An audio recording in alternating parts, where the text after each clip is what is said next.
And first of all, of course, thank you all for turning up. But in true Nigel style, I'm presenting.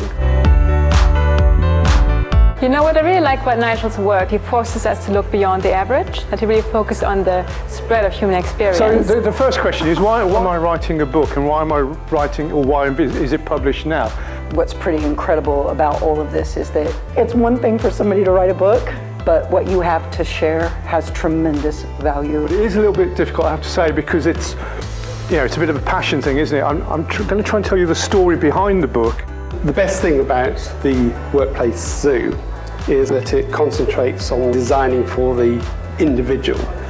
So we're all one species, but we're very different animals with very different needs, and I think we need to cater that when we design. And so that rather than designing for the average, we are designing a place where each individual can perform at their very best.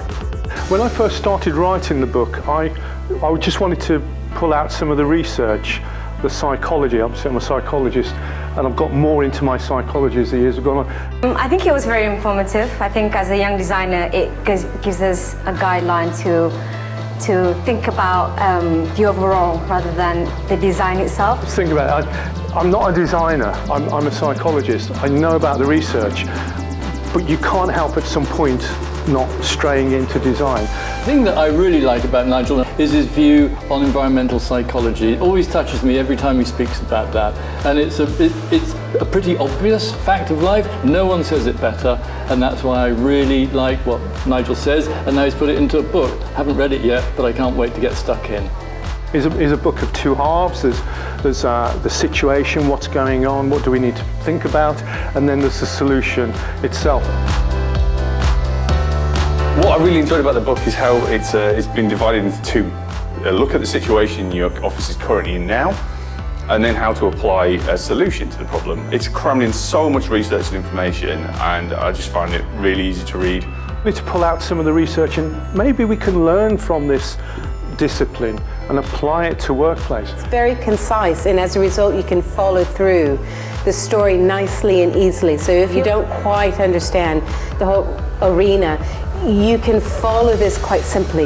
It makes it very digestible. What's your take on the 4-day work week? Well, I've been doing it for ages. As he says, agile working is not new.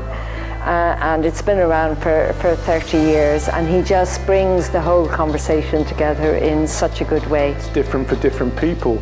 Some people quite like that blending of work life and home life and don't have a problem with it. But I think there is something in the middle, which I call the landscaped office. It's not open, it's not enclosed, it's a mixture of settings.